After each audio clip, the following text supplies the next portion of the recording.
Sosok Fie Shantihan yang diisukan nikah dengan Mualem, mantan istri aktor.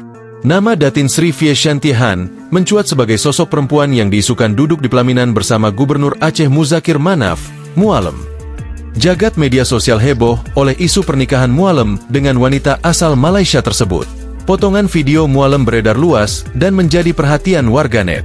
Narasi yang menyertai video tersebut langsung menyebar luas dan menjadi perbincangan hangat warganet Aceh. Dalam salah satu video yang beredar, terlihat seorang perempuan mengenakan baju kurung Melayu berwarna putih berjalan di depan Mualem sambil membawa karangan bunga. Narasi dalam video tersebut berbunyi, "Momen bahagia Muzakir Manaf, Mualem, dikabarkan menikah dengan seorang pengusaha Malaysia Fie Shantihan yang viral sejak Senin, 19 Januari 2026. Video tersebut disebut-sebut diambil di Malaysia dan memperlihatkan suasana yang menyerupai prosesi pernikahan adat Melayu. Belakangan diketahui isu itu keliru. Mualem memang menghadiri pernikahan di Malaysia. Namun bukan dia yang menikah, melainkan putrinya, Zasyana Muzakir Manaf, Yana, yang menikah dengan Hairi Alfikri Bahtiar, salah seorang sultan di Malaysia. Sebanyak 3.000 tamu dari Indonesia dan Malaysia berdatangan ke resepsi pernikahan putri sulung Gubernur Aceh itu.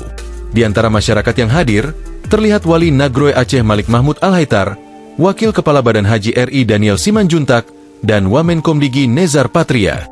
Namun demikian, meski isu pernikahan itu keliru, sosok Fie Shantihan tetap menarik perhatian.